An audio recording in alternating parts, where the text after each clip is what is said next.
Again, good morning, everyone.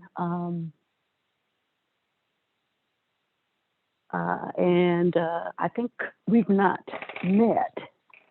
Well, yeah, we met on New Year's Day, so we're good to go. We've already said our Happy New Year's and all of that and what that means. So uh, make a decision to make it uh, a fruitful, blessed one, a blessed New Year.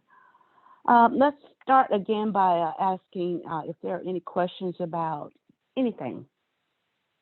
And I understand that most of the teachers are on the line, so there's going to be an answer um, that resonates. Whoever asks the question will have a resonating answer.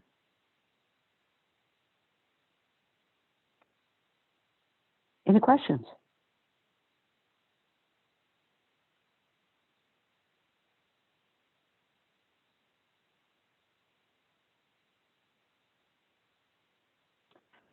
Okie dokie. If you think of any later, let's talk about it. I thought I was ready to talk about commandments and the two tablets, but I'm not quite there yet. I'm still in the rabbit hole, if you will. And so would like to perhaps start with let's talk about the ego and the self a little bit, and thoughts and actions and speech, that kind of thing, and see where we go from there.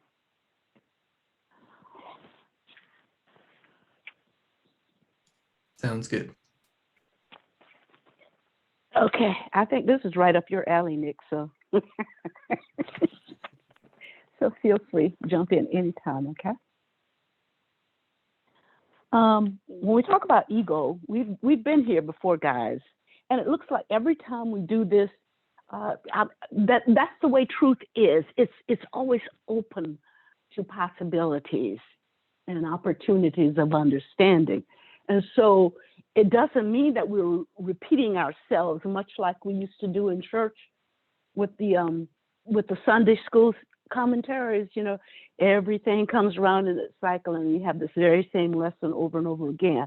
Well, we may be talking about the same thing, but it unfolds itself and it blossoms into something different, something new, a different way of seeing it, a different way of understanding it in a sense. So I know we've talked about ego and um, uh, and what our ego does for us.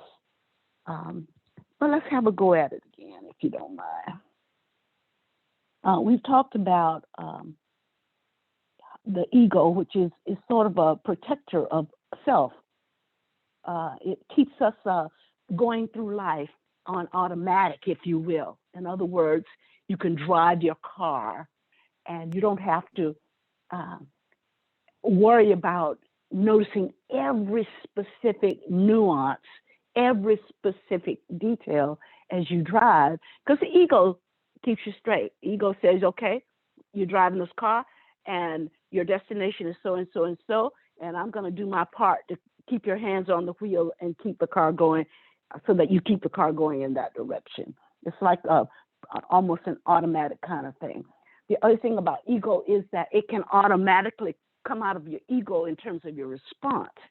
And that's the thing that can be concerning, because ego is about reaction. And as I said, its role is to take care of everything we do daily to support ourselves. Um, but the self, to support ourself, but the self is that part of us that searches for spiritual growth. So the ego is about reaction. But when we talk about the word react or reaction or reacting, we're talking about reacting. In other words, we are doing the same thing in terms of where we're coming from over and over again. Does that resonate with you? Reacting. It's that automatic part of us that does the same or similar thing given the same or similar circumstance. Self is about response. It's about thinking again or considering new possibilities. The ego doesn't want to do that. The ego, again, is coming from, okay, I just want to do what you naturally do. We have this pattern, we have this rut in the road, and when we go down this way, this is the way that things happen. But the self says, hey, let's take this other road. Let's go a scenic route. The road, the rut, the ego, the road of the rut. All I have to do is hold the car in the road, and the tires follow the rut. But the self says, hold up, let's go this way. And the ego says, nah, I don't know that route. I don't know what's at the end of that road. I don't know how to get there because I've never been there before. Does that resonate? Yes. Okay. So the self is about seeking spiritual growth. And it's about thinking again. It's about opening ourselves up to new possibilities. What scientists know that the human mind needs us to repeat new tasks many times before we're comfortable with them. You know how that is. You do something new and it's uncomfortable. Some things can be uncomfortable the first time we do them. But the more we do them, the more comforting it gets. Now, there's a downside to that. The brain needs to make these things automatic. And what do we say about automaticity? What do we say about being automatic? That's the ego's, that's where the ego's comfort is, in things being automatic and not necessarily having to think things through every time we do it. So, so whenever we have to do something new, it sort of puts us at a loss to start with. It's a little confusing to the mind to start with because we don't have the immediate answer. We don't know how to respond. It's that thing that smacks us against the wall. It's like the pandemic. It's that thing that makes us pause. It's that thing that causes us to pay attention to the burning bush, if you will. It's sort of like a wake-up call. So a new thing or a crisis can be an opportunity for us to see those and consider those new possibilities. So back to the new road. Okay, it's a new route to work. And I decided to take that new route to work. And after I've wrestled with the ego about, you don't know what kind of traffic is on that road. You don't know, you don't know the streets well. All of that stuff that the ego will put up as a defense against me taking that new road because the ego is used to the same road. All of that stuff. Once I get past that and I take the new road and I start taking the new road, again, the brain has to get used to that. It has to get used to that activity being automatic. So we think differently for a while instead of following the old habits, instead of following, oh, okay, pay attention to this, pay attention to that, stay in the rut, blah, blah, blah. We have to, we think differently for a while until we get used to the situation. And then we go back to running on automatic. So I have a question for everybody. What does it feel like to you to run on automatic? Because we all do it.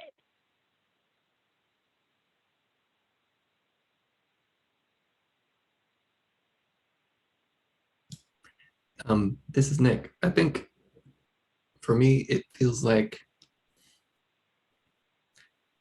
living or just sort of existing unconsciously, almost like just like you say, automatic. I'm not necessarily uh, sort of aware of any particular direction of my own intention in what I'm doing or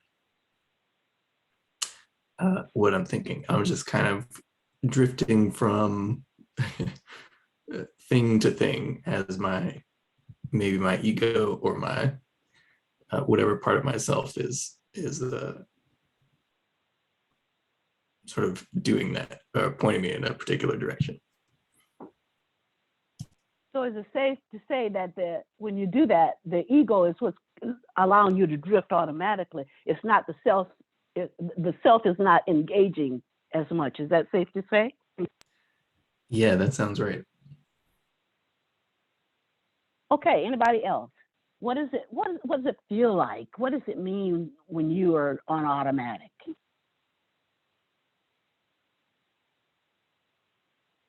Yeah. So good morning, Barbara. Good morning, everyone. This is George. Good morning, George. You know, when I think about, what you just mentioned in terms of operating an automatic, as you say, all of us, have traveled to go to a certain destination, and sometimes you get that roadblock that tells you that that road is closed. So, automatically, you know what I mean? Again, you're just used to just going a certain way and having a certain mindset. But now, your thoughts start to kick in. Well, am I going to be late? Or, what's going to happen now in terms of what I need to do to make these decisions in reference to all of the thoughts that come through your mind. But I think that as we begin to, have a better understanding of our true self, you know what I mean, and not so much in terms of how we would automatically operate, from an automatic standpoint, I believe that, we are better resolving how to deal with not being so automatic, but just being able to respond to the situations that we encounter. So I guess it affects people differently, but I come to the point now where the unexpected, may arise, but at the same time, in terms of my emotional regulation, just staying calm under pressure and just doing what needs to be done. Those are my thoughts. I just wanted to share that. I'm done. Thank you, George. Anybody else? What does it feel like for you to be on automatic?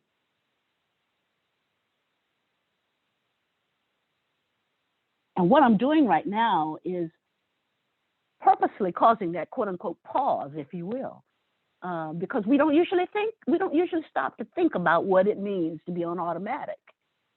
Hence, when we don't think about it being automatic, we don't take time to think then, okay, what are the open possibilities for us? Because we allow it we allow this to run through our minds without purposeful, intentional thinking. Anybody else?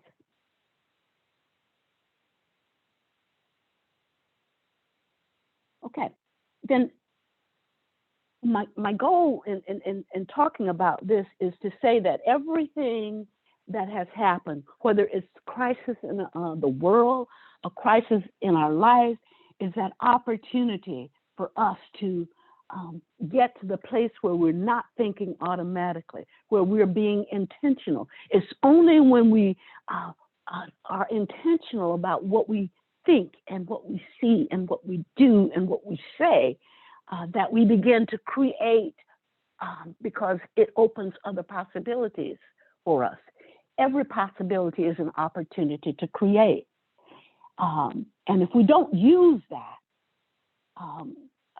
we lose things that maybe blossoms in our lives along the way that we can smell, or sights that we can see that we never noticed before, or colors that drop that are so vivid that we can't understand how we missed it all before, or the genuineness in someone who shows loving kindness that we took for granted before, by saying, oh, that person's just a good person.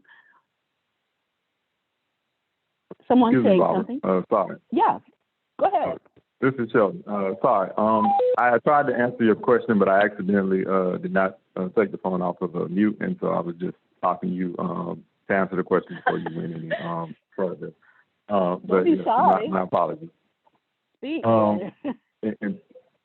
In terms of being on automatic, at least for myself, is more so akin to being absent from myself and absent from what's going on in my world. So for an example, if you can imagine being with a loved one, being with a dear family member, a child or something, and the child is going through some special occasion or whatever may be happening, and to be absent from there.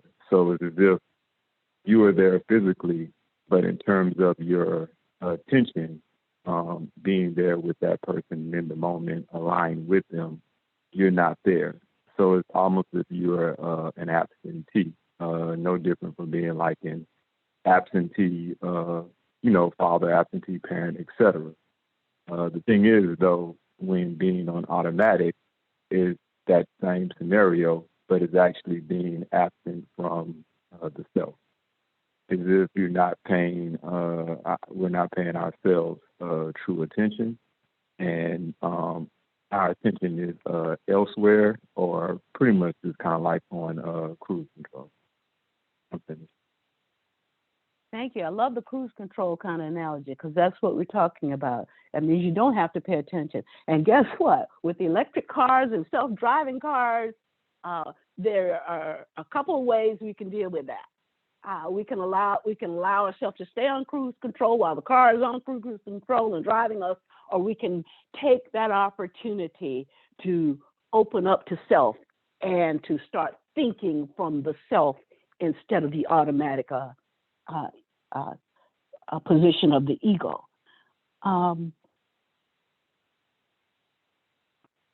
Everything that we do, everything that we think, we've already talked about this as well. That thoughts and feelings and actions, thoughts and speech actions all have specific vibrations. They come from different aspects of our worlds that are inside of us. For instance, our actions come from the world of where we are now, the physical world, foundation. Our thoughts, our feelings and emotions come from a different world, and our thoughts come from an even different world. But they each have their own level of vibration. And it doesn't matter what language is being spoken, what we say, what we think, how we feel. It doesn't matter how we're doing it and what language, regardless of the language. It impacts others, and it impacts the divine.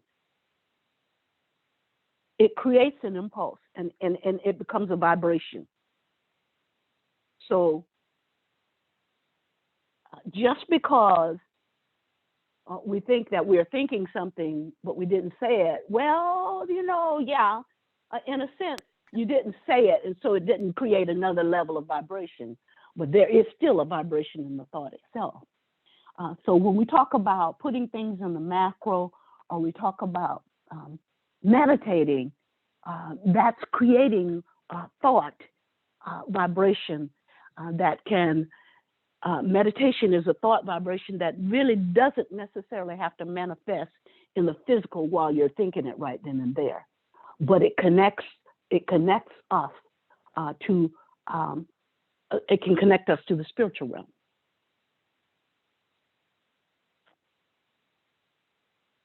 When these sounds and these vibrations occur, and they don't correspond to what we really mean, we send mixed messages all over not only to ourselves, but to the universe. For instance, when we talk about I'm sorry, let me start with this as a reminder. God, if you remember, God created with, the Creator created with the sounds of the Hebrew letters. And we create with our words, whatever, again, whatever language it is. Our thoughts and our feelings and our intuitions and our speech, the vibrations that they create when they send mixed messages, it's a mixed recording to the universe, if you will.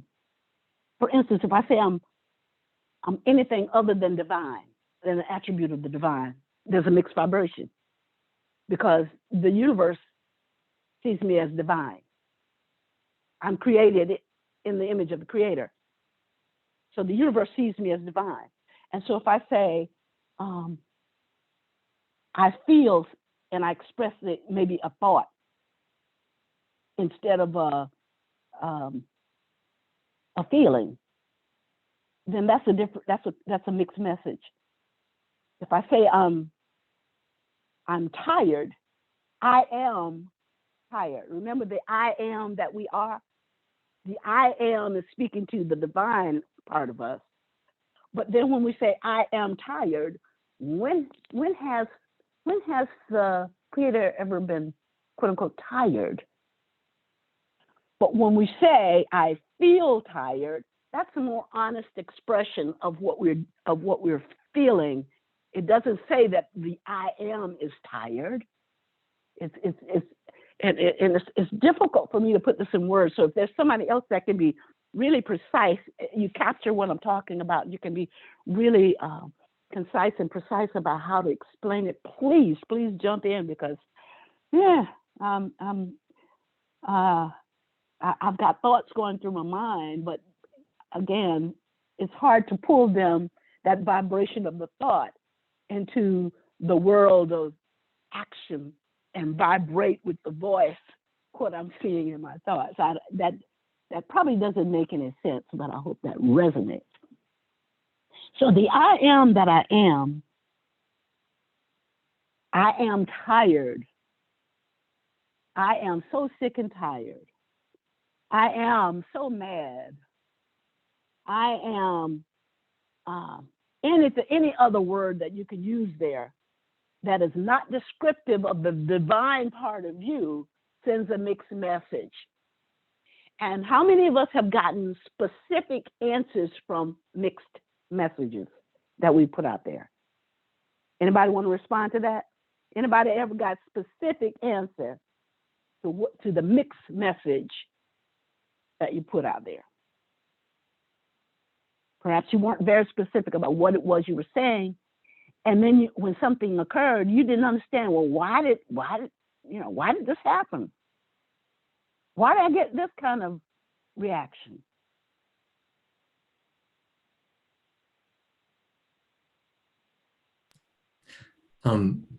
Isn't it? I don't think I've ever gotten a specific answer from a mixed message. But in terms of, I just wanted to say, in terms of kind of the relationship between the ego and the self, it's almost the ego, or our sense of self that is sort of found within the ego, is a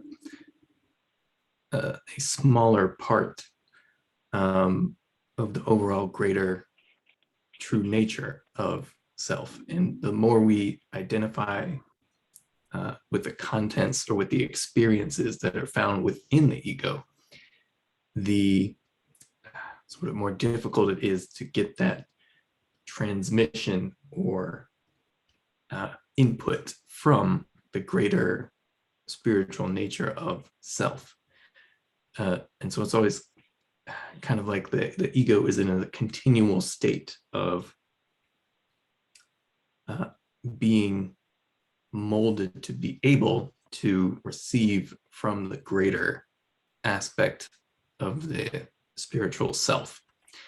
But the ego is a part of it. It's kind of like it's a small vessel learning how to receive from a very, very large reservoir of spirit.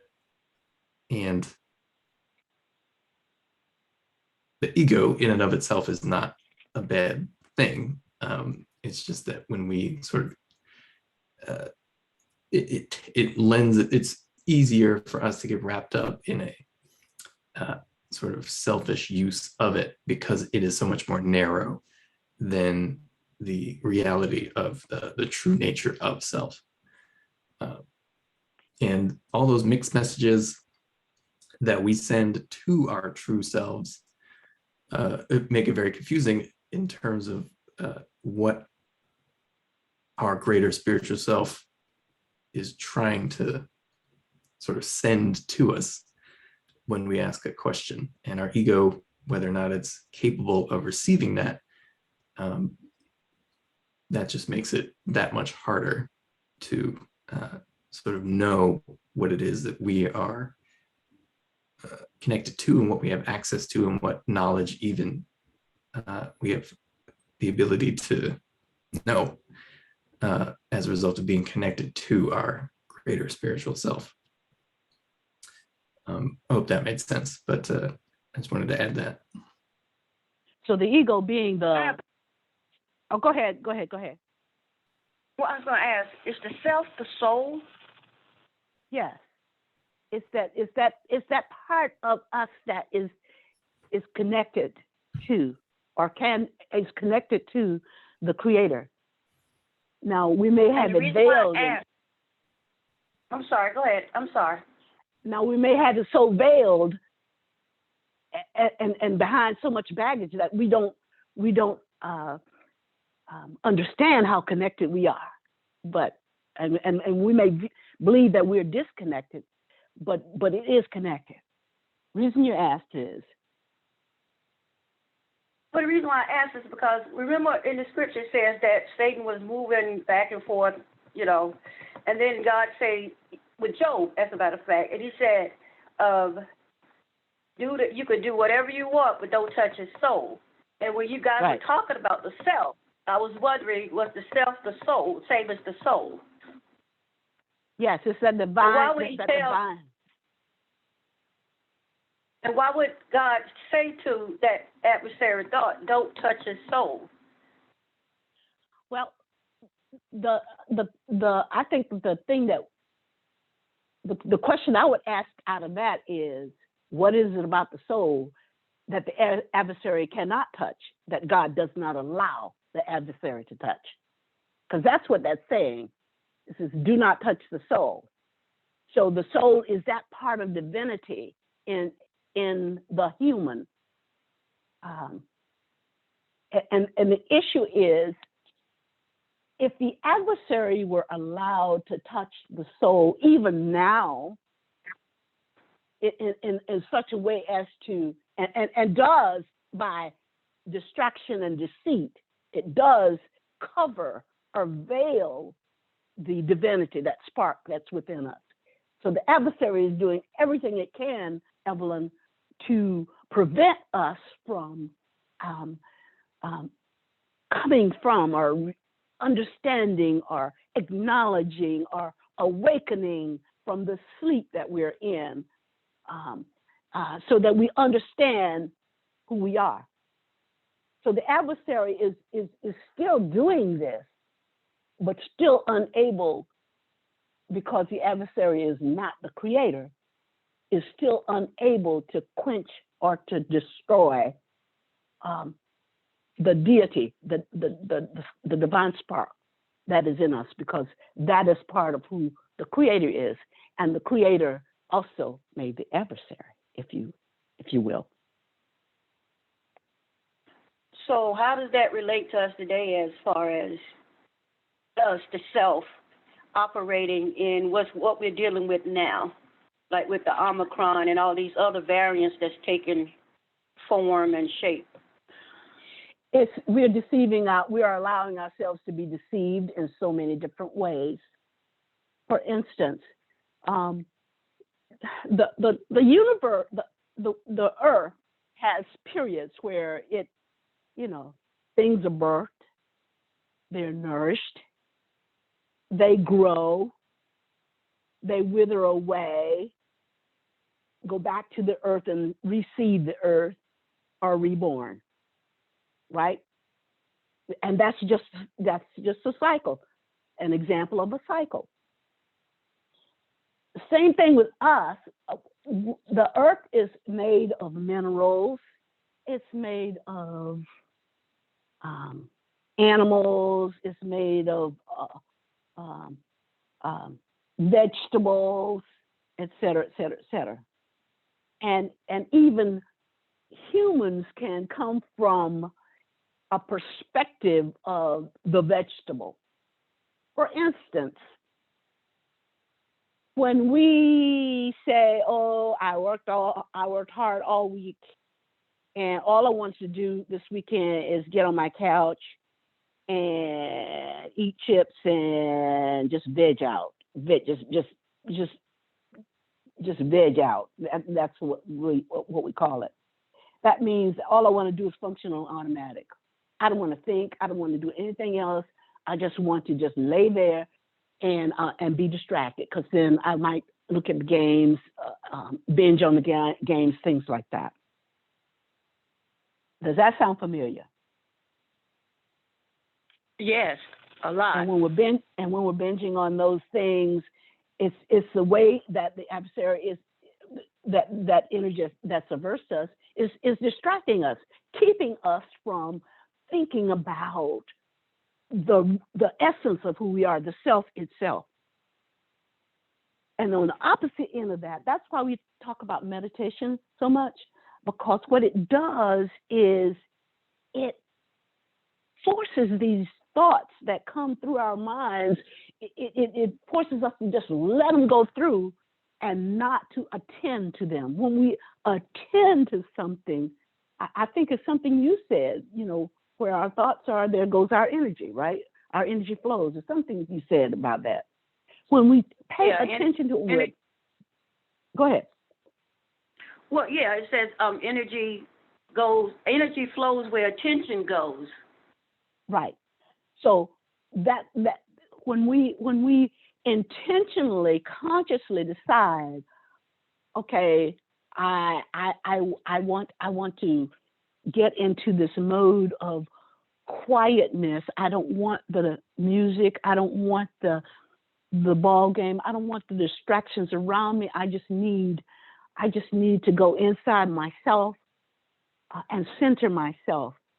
That's the opposite end of the veggie total distraction kind of thing. And that's the point where we begin to seek that spiritual growth, when we begin to open up to ourselves and to know ourselves. And sometimes it takes a distraction. It takes a cataclysmic kind of thing to get our attention.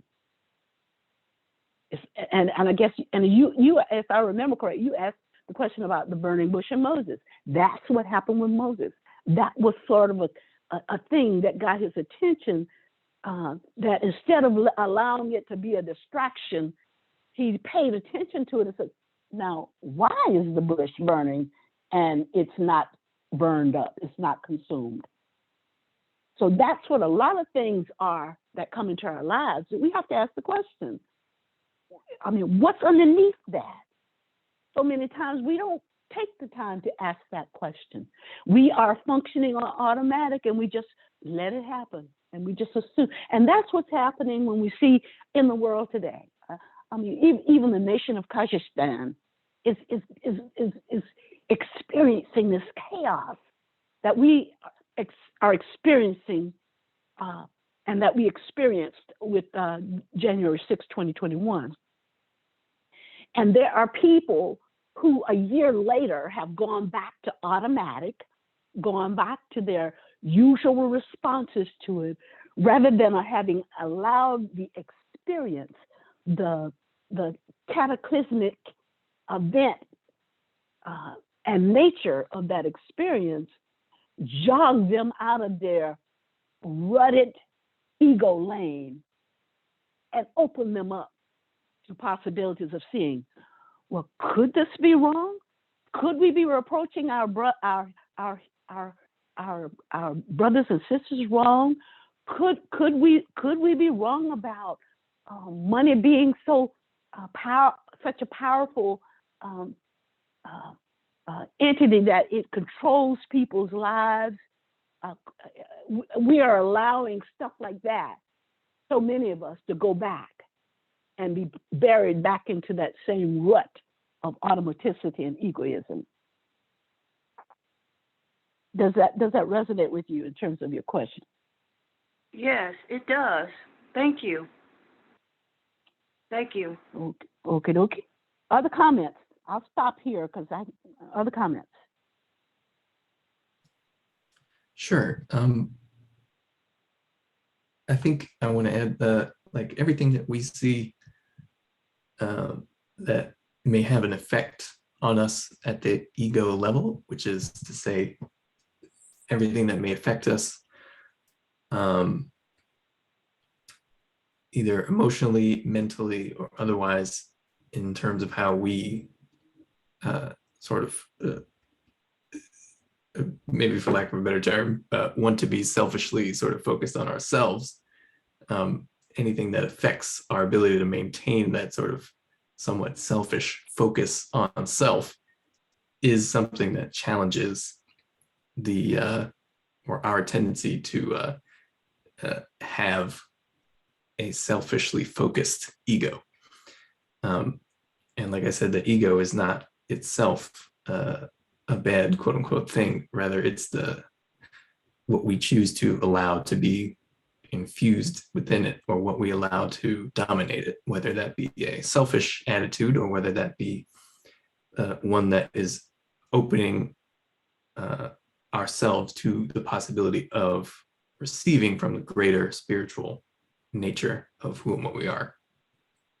So anything that we see, anything that we experience, anything that we encounter that becomes something that resonates in some way with our ego becomes an opportunity to recognize that we are being distracted, or that we are being too selfish, or that we are not focusing on the correct sort of part of self when we could be.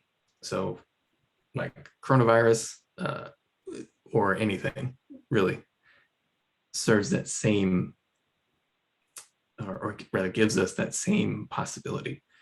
If it creates fear, if it creates sort of selfishly focused anger, if it creates anything that is a sort of part of the ego, then we have the chance to recognize whether or not it's a good thing or it's something that we can learn to let go of within ourselves in order to remain focused on the greater spiritual nature of who and what we are.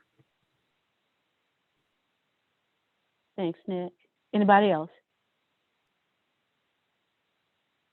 I was talking about the universe and how it functions, and it has these levels. It functions on the mineral, the vegetable, the animal, and then the human. And because the human is made from the earth in terms of the body, the house it lives in, it also can allow itself to function from any of these aspects, as it's a mirror of the universe, as the universe is a mirror of it. For instance, attributes of somebody coming from, of people coming from a mineral aspect is that, you know, they're kind of simple in terms of their souls. They're not interested in much other than food, and as I said, the television.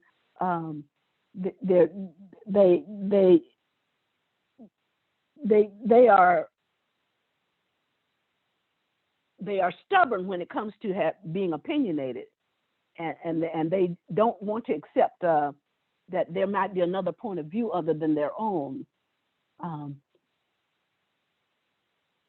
When mineral people, when they have no opinion, that's being a mineral. When they just let things go, and again they're just there, that's an attribute in terms of a mineral. On the other hand, the vegetable person, somebody coming from the vegetable level, don't like being challenged or changed. They don't want to change unless they can see positive and see the positive about that change and the immediate benefits for other people. Vegetable people coming from the vegetable level are living the life kind of half asleep, if you will. They kind of lean toward that thing called the devil you know. I'd rather have the devil I know than someone I don't know doing something. Everything feels safe. Everything feels familiar. Again, it's like being on automatic to some extent. They want a safe place to live. They want to eat. They want to drink. They want to have sex. They want to have children. And they'll push other people out of the way if necessary to get this.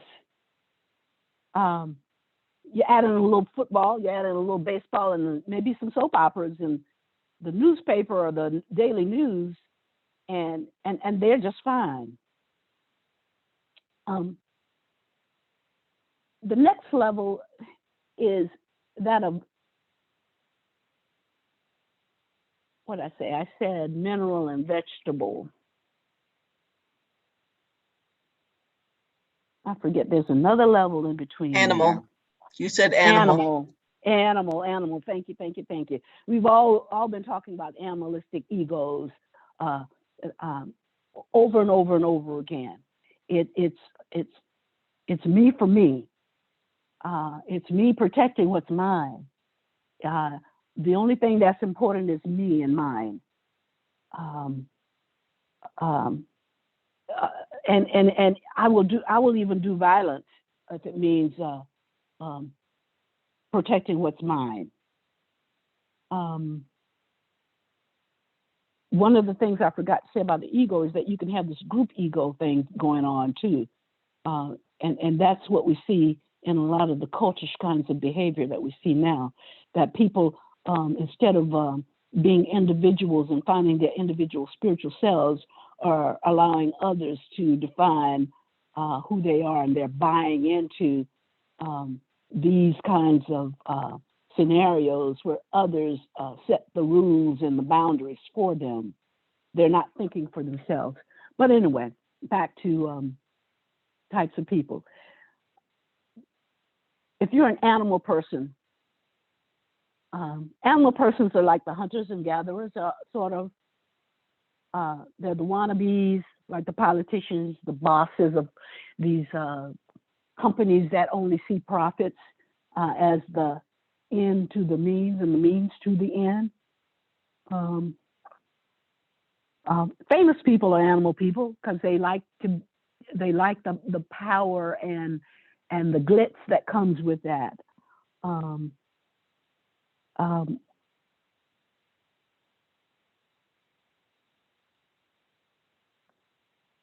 What does it mean to be human then?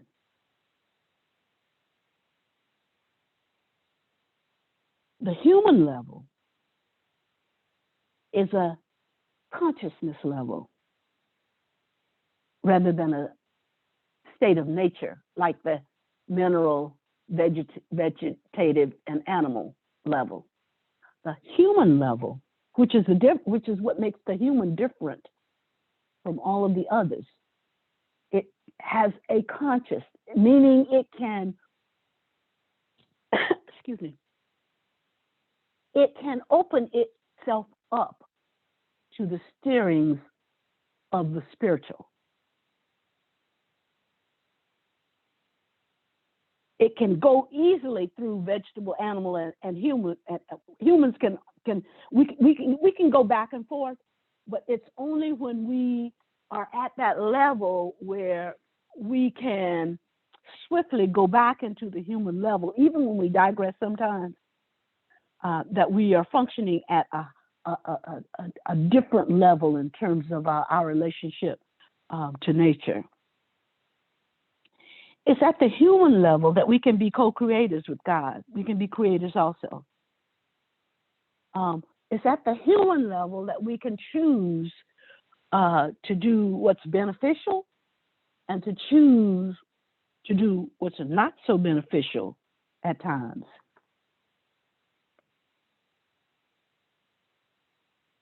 It's at the human level that we can look from outside of the ego and begin to see the self. Kabbalists say that there's really no spiritual growth unless it's done individually. This means that every individual human has to begin the spiritual journey by looking inward of self. In other words, we don't allow the group, the ego herd, the group herd mentality to guide our looking individually. The group can't come inside and look with us. It is that thing that we have to face on our own. What we used to call the good, the bad, and ugly, whatever is in whatever is in the mind of the human, we have to face, and we have to make a decision about: is this something that I want to continue, or do I want to be a spiritual being with the essence of being compassionate, being loving, being kind? Do I want my judgment tempered with being loving kindness, being compassionate? Or do I want my judgment rooted in a lower level of thinking, like animalistic, or like animalistic, where my judgment is everything I want for me and mine? It's at the human level that we can truly be balanced, that we can balance discernment, that we can balance loving kindness. And that's part of the secret of being human. It's that part, what we saw in the tree of life as Tiferet, beauty and balance. That's being human. That's being able to discipline our thoughts, discipline our tongues, and discipline our actions. That's the place where we're not functioning on automatic, but we're functioning by choice of being the divine that we are. Let me stop here and see if there are any questions or comments.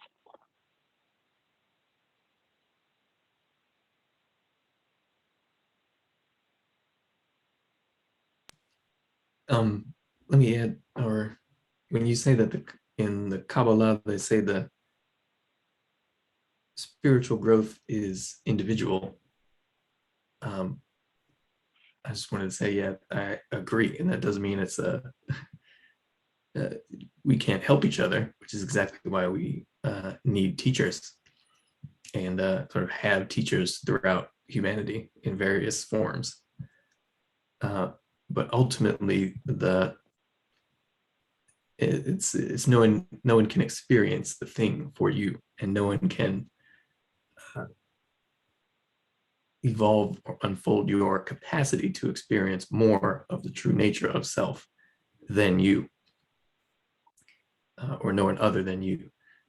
And it's when we're around examples of people who have done this, and when we're around teachers, and when we're around anything that sort of inspires us spiritually, that it sort of calls to a part of our own selves, our own true selves.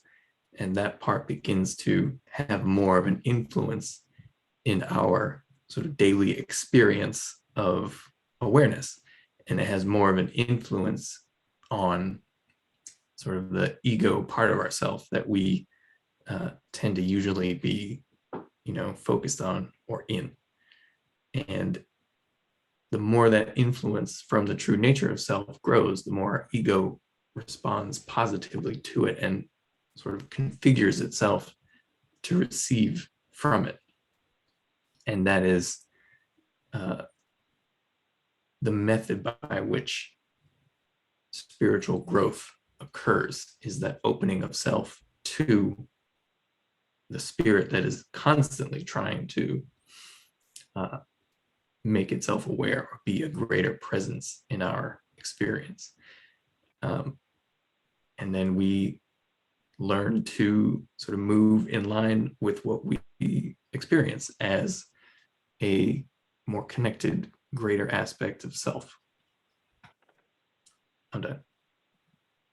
Thank you, Nick. Any other comments, questions?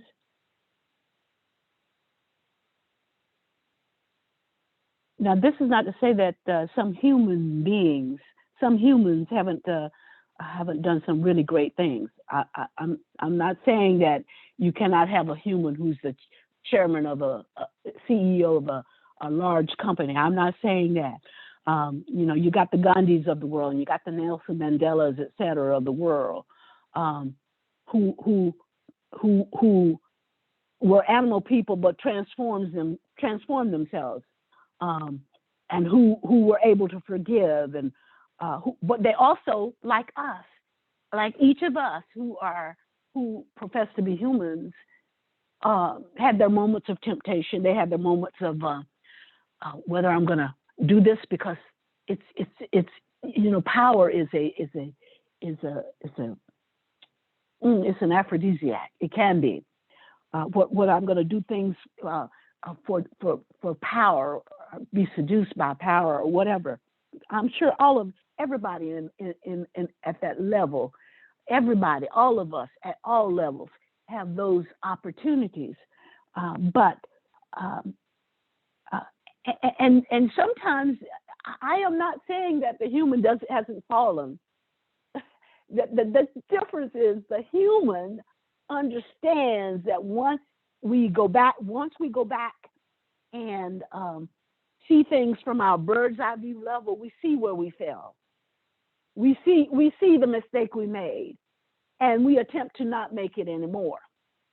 We're able to get that eagle's look down, if you will, and see the broader perspective of all the things that are happening in our lives, all of the things that have influence who we are and what we are, and it allows us to take that view from the macro, in a sense, from the overview, from the bird's eye view, and then we can then choose to not do something because we saw where it was not beneficial to us, or we saw that whatever decision we made was not beneficial to our family, or we saw that whatever decision we made was not beneficial to humankind. So it's good that we can have, I hear somebody coming on the phone, I'll give you a second. It's good that we can have this detachment and be able to see. But we have to make sure that we don't get overbalanced or unbalanced in this detachment, and believe that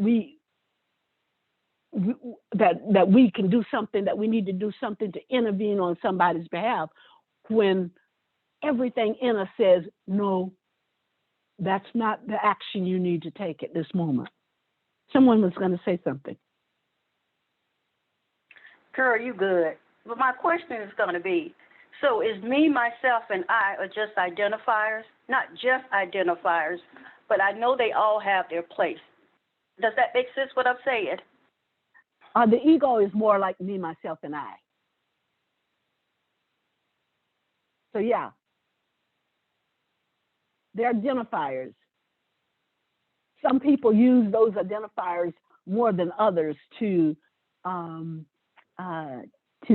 increase their selfishness. Because the more I think about me, myself, and I, it's as if I'm making myself higher than the Creator. And the first commandment is know God. The second one is have no other gods before me.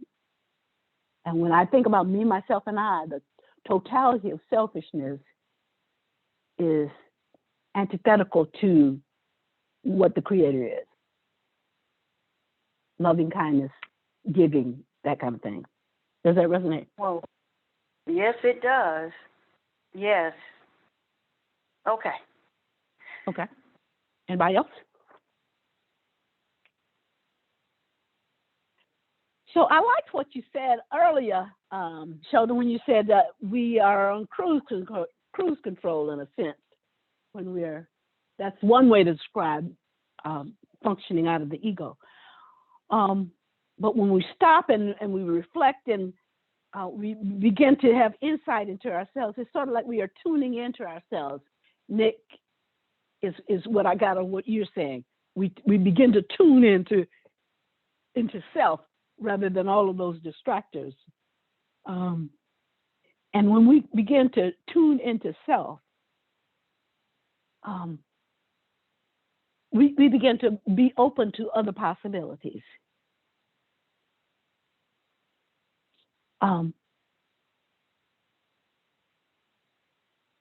We don't allow our emotions to what do emotions do? I think of a tempest and I think of a storm potentially when I think of some of the things that we can allow the emotion to just really tie us up and sway us from one way to the other, so that we feel like we can't get our balance. That's what it does.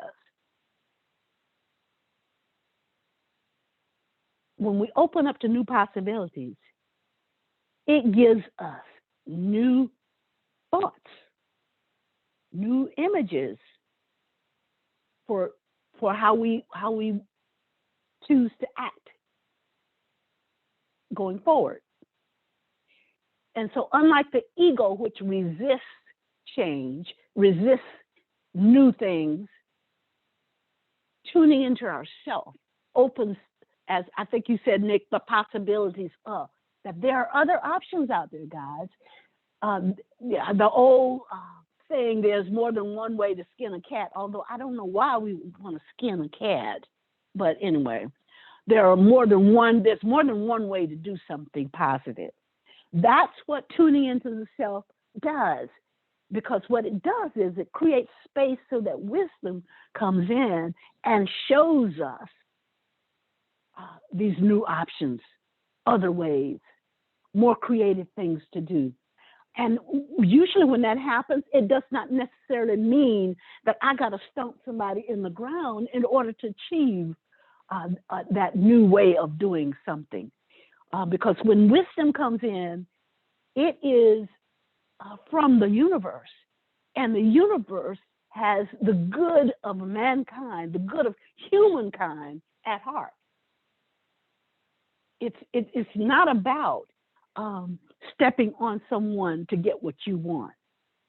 And so automatically, if you want to go on automatic by getting in touch with self, so that the universe can automatically bounce back to you what it is you're giving. And that is openness to all the possibilities. And so what happens is when we open all the possibilities, the universe is automatically bounces back with all these positive possible scenarios. So the question is, do we want to go on automatic as the ego and use the limited I, myself, and mine as the boundary for defining our responses to problems or issues or concerns? Or do we want to open ourselves up to the infinite possibilities of the universe by being in tune with ourselves, by opening ourselves up, by knowing ourselves and who we are, and expose ourselves to those infinite possibilities that automatically send scenarios in our lives that give us all of these scenarios about, okay, you can deal with this. This is the possible way to deal with this. And there's no right or wrong. That's the thing. There's no right or wrong. I can choose this, and it gives me one outcome. But then you know what? I can choose this, and it gives me another outcome. I can choose this, and still another outcome. But when I open myself up to the universe, all of those outcomes are righteous kinds of things, because the universe is not about mixed messages of selfish stuff. It's about loving kindness. It's about all of that kind of thing. Let me stop. See if somebody else could say that much more clearly than I just did, or in a different way. I'll put it that way, because I feel like I'm just mushing around it. Anyone else?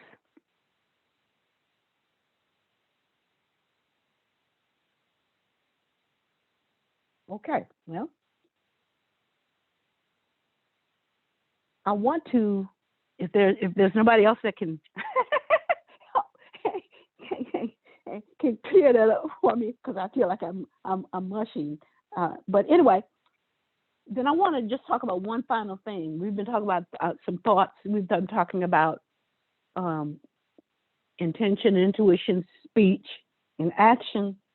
I want to talk about, just for a minute,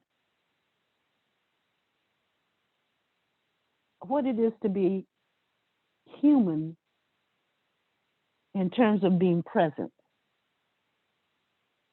and experiencing the oneness with the Creator. The human lives in the present. The here and now is balanced, is aware, is alive. And the human can see the beauty. It can see the details, if you will. The human is not like the horse that has the blinders on. You know, they used to put them on a mule, even when they're plowing, so that you can't see to the side and you can't see what's out there. You just see straight ahead. The human doesn't have these blinders on. And so the human has the opportunity to pay attention. In terms of the way we think and speak, we can speak from that position of being present. And we know it because of the way we think and because of the way we think. For instance, if we use words like, if only I did this, past tense, that's not the present. What if I did this? Yes, but I shoulda, woulda, coulda, oughta.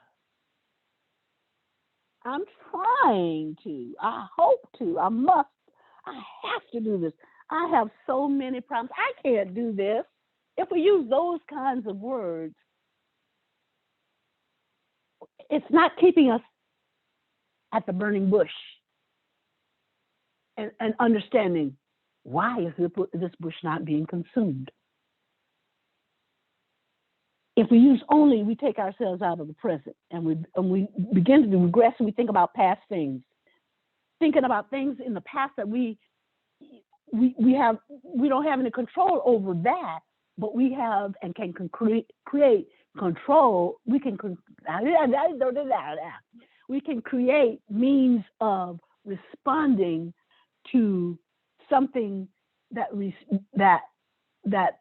the same or similar to what's responded to the way we responded in the past, but we can choose to respond to it differently going forward. Yes, but says that we have excuses about what we can't do, what we can't do, or when we can't do something. Yes, but, yes, but, yes, but, yes, but, yes, but.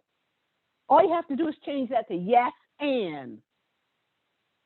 Yes says that, yeah, these are the circumstances I see. And it's the thing that opens up the possibilities. The but closes it down. Does that resonate? The but says I put my own spin on it. The but says I come out of the ego. The but says I relate. When I say but, I'm trying to pull out from my past response so that I react the same way to something. The and says, yes, that could probably occur, and what are the possibilities going forward? That's all it says.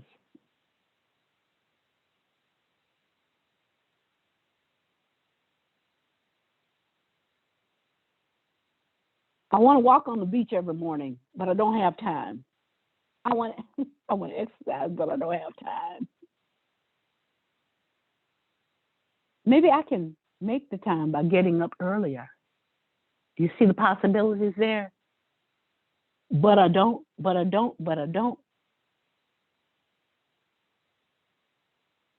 So if I put an and there, it helps me define what it is I can do. One of the possibilities. Okay, let me stop here. See if there are any questions or concerns or either comments.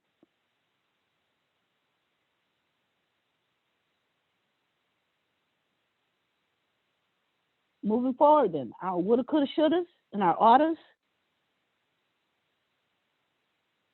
These phrases don't have any real intent. They just come from our conditioned past, the things that we heard from other people or told by our parents or things we did and decisions we made when we were children or immature. When we say I can't, it blocks the creativity. It blocks all the creativity. I can't, okay, you won't. If you can't do this, okay, you won't. I don't know if that resonates, but if I say I can't do it, I won't do it because I don't believe that I can do it.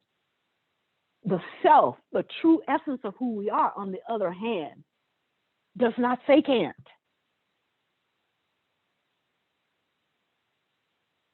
I'm trying and I hope. A try and a hope.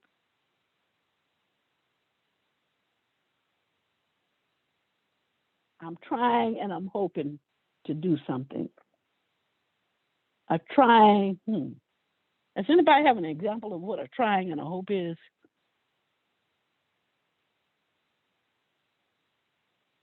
I got a pen on the table. I'm trying and hoping to pick this pen up. What I need to do is jot down some notes about an important something that I read or saw or heard.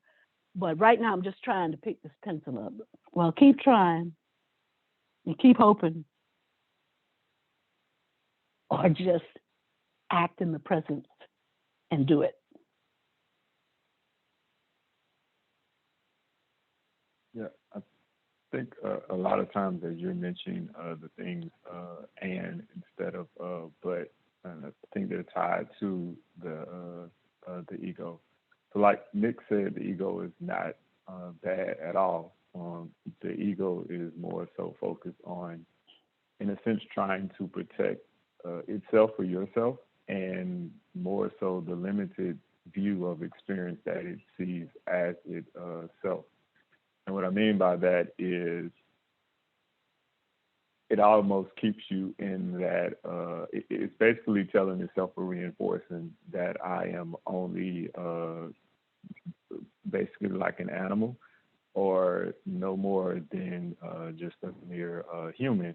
And as relating into that and understanding and feel comfortable for that is almost telling and reinforcing to ourselves when we do that, hey, we need to stay here. This is who we are. And so it avoids having further experiences that would go against that because it doesn't truly believe that either. And so it becomes this loop where I don't believe it, but because I'm not allowing myself to have any experience beyond the ego, that is only the feedback that I get back as well. And so it becomes a feedback loop. I think of it as more so of an overprotective parent, and that who's being overly safe and not allowing the child maybe to grow up and have experiences. And the parent doesn't necessarily mean wrong, but in a way, some of that safety is helpful as the child is first growing up, but at some point it begins to inhibit the growth of that particular child. In terms of trying and hoping as it relates to the ego, we sometimes protect ourselves by saying that we cannot do something or experience something because we do not want to fail. And the possibility of even believing that it's possible that we could do it opens up to having to more so take a risk or live beyond our ego. Here's my question. Does the opportunity to think that we are going to fail, does that show does that say to us that we lack something?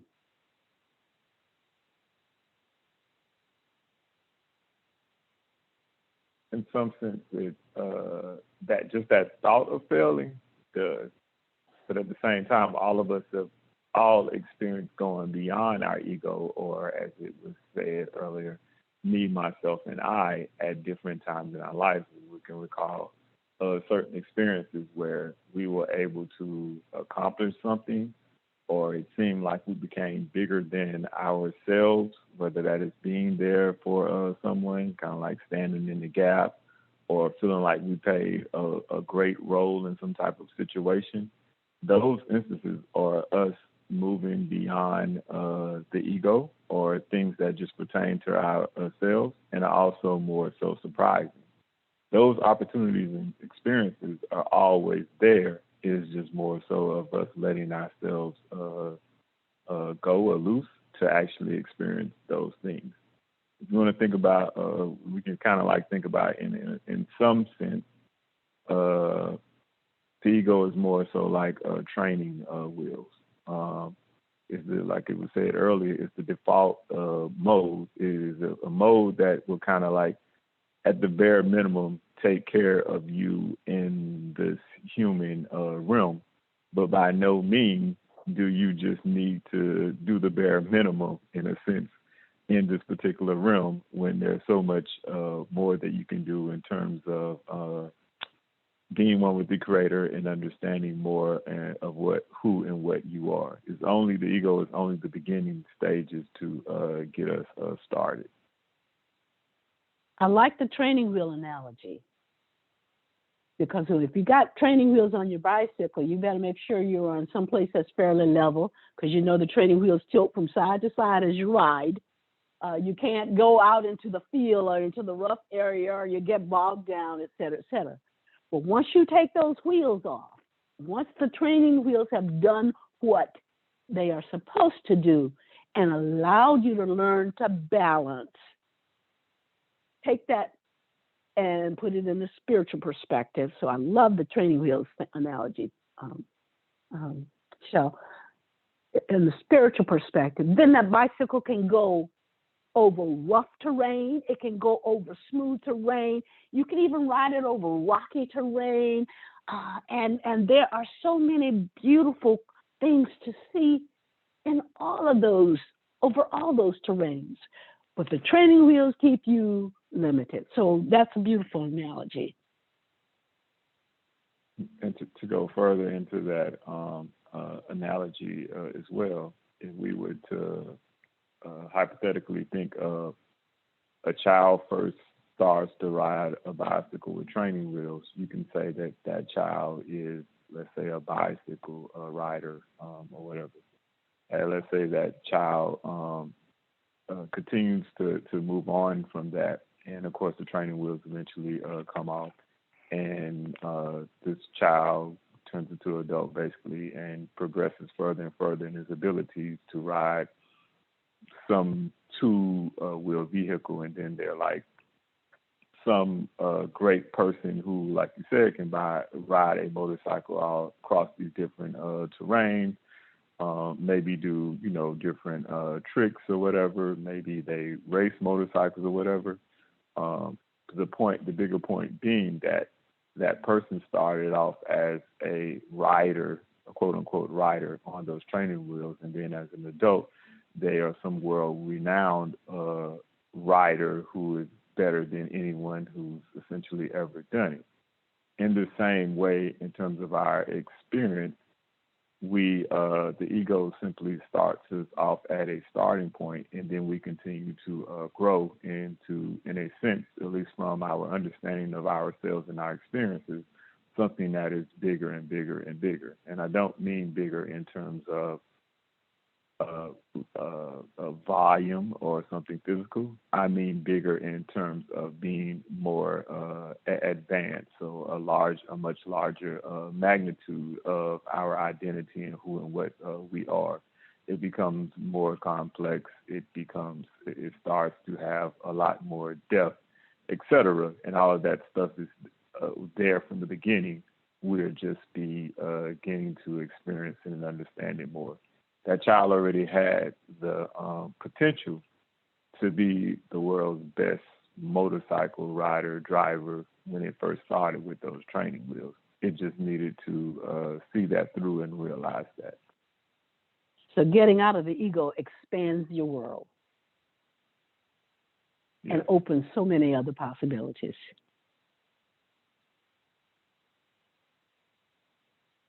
I could talk a little bit more, but it's about 11:20, 11:24.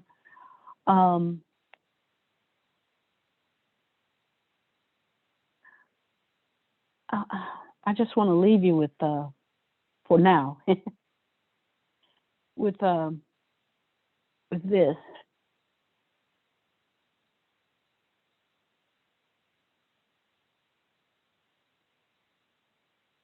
When we speak in the present, we begin to live more in the present and in the moment. When we speak that way, we begin to live that way. The speech comes before action. Remember, there's a thought, speech, and action that we talk about. And when we live in the present, that's when we become more free of worry or regret or anxiety or tension. And we have access to light and love. And that's easy to say. It's easy to say that. But it is something that can be done. Because when we know who we are, then we can understand who others are. Penny Cohen has this little thing. She says, if I can accept the negative part of me, I can accept the negative part of you. Never to judge or cut down, because we are all one. So if I can accept and know the negative part of me, I can be receptive to the negative part of you without being judgmental. And it sort of puts us on the same level in a sense. And when we get on that same level and that same frequency, the possibilities are ginormous.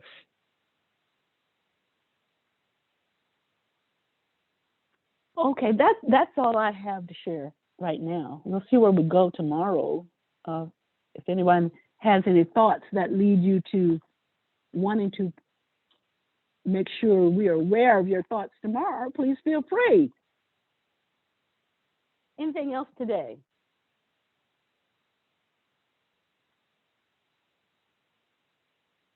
Not for me, but thank you. Well, thank you all for your attention and your comments, and your vibrations in the present. Okay, see you tomorrow. Thank you. Okay. Thank you. Welcome. See you tomorrow. Bye-bye. Bye. Bye, everyone.